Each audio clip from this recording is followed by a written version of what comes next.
Hello my friends, my name is Rich and welcome to Greatest Rock and Metal.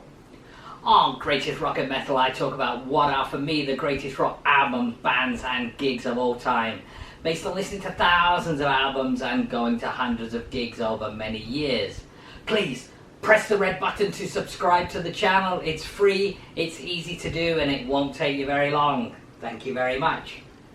Today, wow, here we go again.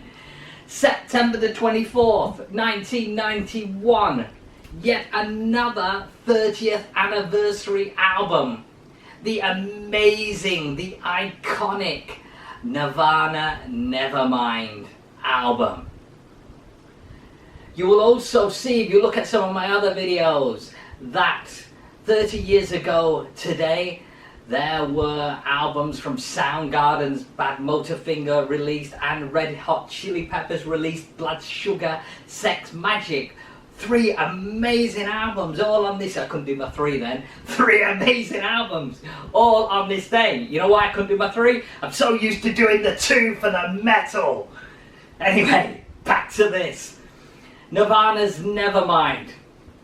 My introduction to Nirvana came, I'll be honest, like most people's, with that famous riff. Dun, dun, dun, dun, dun. Yes, Smells Like Teen Spirit.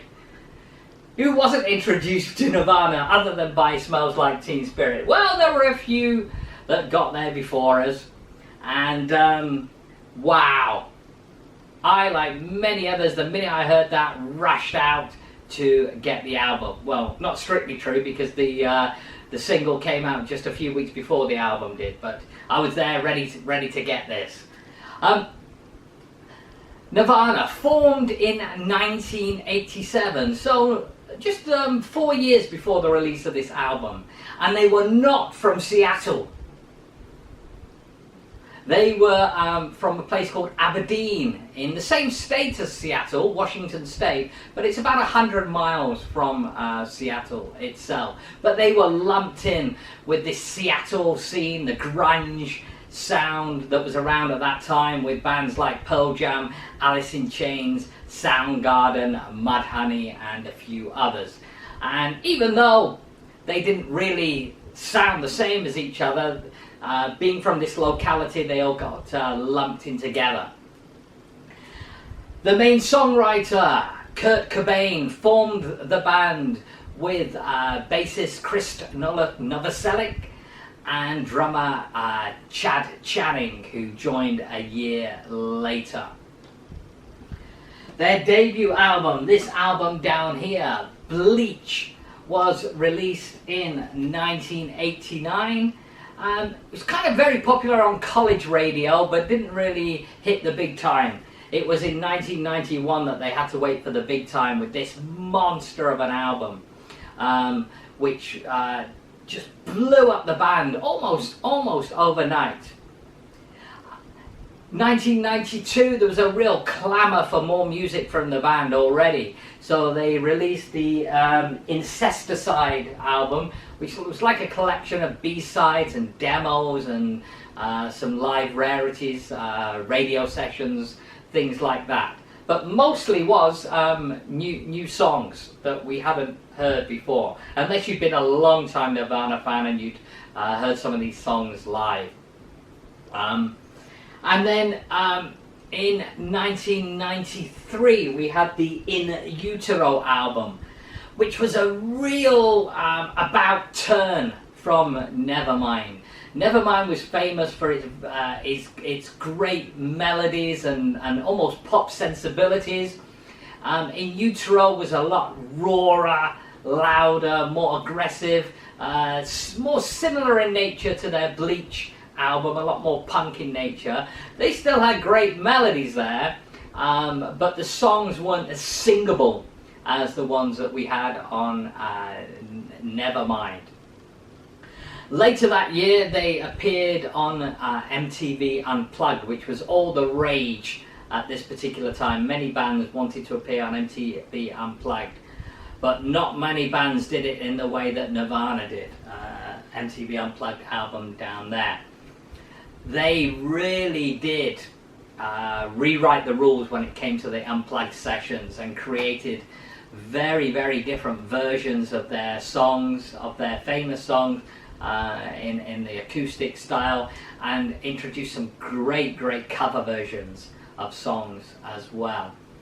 And it also, in hindsight, kind of gave us a little bit of an insight into the pain that Kurt Cobain was going through, which would be laid very apparent the following year, because in 1994, in April of 1994, the astonishing news that Kurt Cobain had killed himself spread all around the world.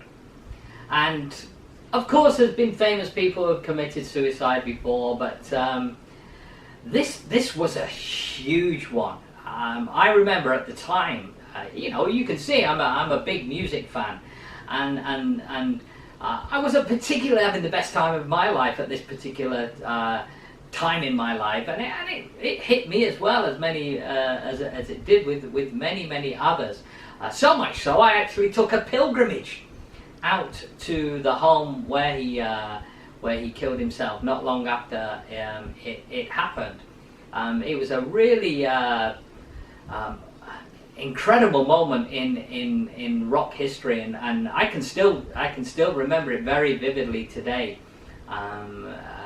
The news coming through. So, and that was it.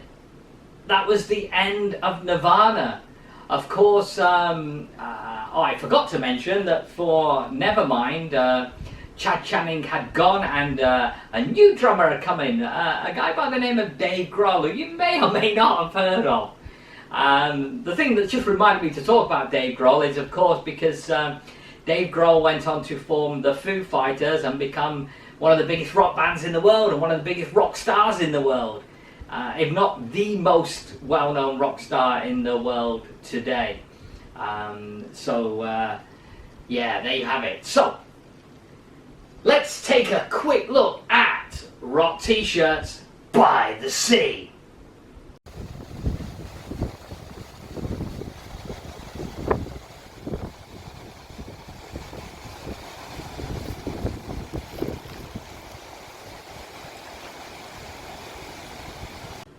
So, 30 years ago today, Nirvana's Nevermind was released. And one of the first things that hits you when you look at this album is, of course, the cover artwork. One of the most iconic album covers you will ever see. And interestingly enough, has been in the news a lot lately, because the guy, and it's very important it's a guy, because this is one of the things that it's most centered on. The guy, of course, is a baby, and now 30 years on, he's a 30-year-old man. And he decided, despite having had years of PR recognition every time anniversaries for this album came around, and he'd be in the news talking about how great it was to be part of this year he decided he didn't feel so great about it anymore, and that he wanted to sue the band because of the mental torment he's had for 30 years of people seeing him naked on the cover and his penis being in full display. Now, of course, today, in the world we live in today, there is absolutely no way an album cover like this would be able to be produced. But I think it's brilliant, absolutely hilarious. You've got the baby there swimming under the pool, chasing after a dollar bill on a fish hook. And it was Kurt Cobain's idea. He came up with the concept for this album art, and it really is an iconic album cover, as is the music inside. In fact, this is a limited edition, allegedly, version of this album that's pressed in like a silvery marble vinyl. I don't know when this was released. Maybe this was released for the 25th anniversary. I'm not exactly sure about that. There was meant to be a big 30th anniversary release of this album done, but that doesn't appear to have happened but Grohl and Novoselic had talked how they were going to do something for it. Maybe that's going to still happen. And inside we have just some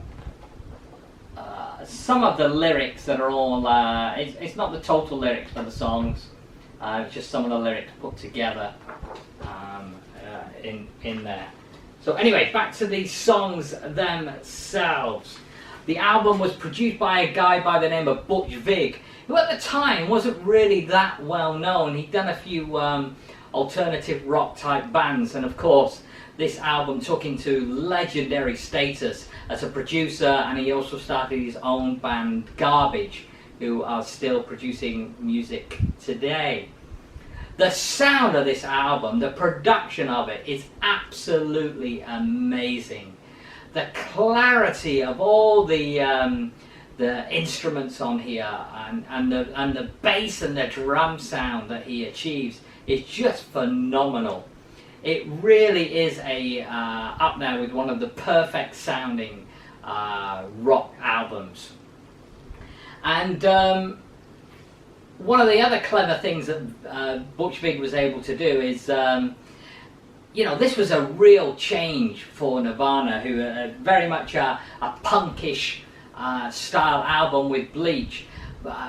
Vig recognized the pop melodies that were in Cobain's songs, and he really wanted that to shine through, so he persuaded Cobain to double track his vocals and to not be afraid to do overdubs, so that it really would sound a lot more like a pop album, even though it still really kicks ass. That is one of the clever things about Nevermind. It's as heavy as fuck, but so sing-along, really is. So what are my favourite four on here? Well, the first track on the album, the big single, Smells Like Teen Spirit. Yes, it's been overplayed, and yes, sometimes when you hear it, you're like, oh, what, again? But I tell you, if you've not heard this track in a while, or not heard this album in a while, dig it out today. Because if you listen to Smells Like Teen Spirit in isolation and kind of forget how many times you've heard it, and just maybe listen to it on headphones, you really remember what a superb song it is. Everything about it is perfection. Great riff, brilliant drumming and bass playing, a great guitar solo that's a bit weird, but it fits in with the song. Pre-chorus and chorus are just perfection, they really are. And yes, the riff was kind of stolen. Cobain himself admitted that he stole the riff from one of the biggest rock songs of all time, Boston's More Than a Feeling. And listen to those two side by side, and you'll hear how he did take that riff and just change it a little bit for Smells Like Teen Spirit. Fantastic song, and of course the iconic video that goes along with it as well. The next track I would choose is the second track, In Bloom. Brilliant rhythm work by Novoselic and Dave Grohl on this. Those two guys were really overlooked because of the way, the fact that Cobain was the songwriter and the main spokesman in all of the interviews, and he had that image as well that was very attractive to the media. But I tell you what, again, playing this album, you really appreciate how great Novoselic and Grohl's playing is on here as well, and Vig really brings their sound to the forefront. It's another great guitar solo from Cobain as well, and another massive hit for the band, aided by their parody video of 1960s American variety TV shows. Great song. The next track I would choose is what you might consider more of a deep cut, although there's really not many deep cuts on here because they're all so standout and they were played so much at the time. Breed. This is one of the songs that's a little bit more similar to their Bleach album, the more punky, rawer type song. The bass playing by Novoselic is crucial to this song. It really provides the main rhythms throughout. It's almost like a lead bass guitar on this album, and it's probably their best, least known song, if that makes sense, within the Nirvana discography. And great song live, really good mosh pit starting song, and sometimes I'd use this as the opening track for live shows. And then the final track I will choose is another big hit single for them, Lithium. This was like the archetypal Nirvana song, the quiet, loud, quiet formula that they tended to use, where the song starts off all quiet and then you get the big loud bit that gets you, and then it brings you back down again. A formula that Limp Bizkit took on very, very well, although in a very, very different way. Great vocals by Cobain on here. He really shows his full range of vocal styles on Lithium, and lyrically it's quite an interesting subject matter that he chooses, where a guy who's coming out of a bad relationship and turns to religion to help him stay away from suicide.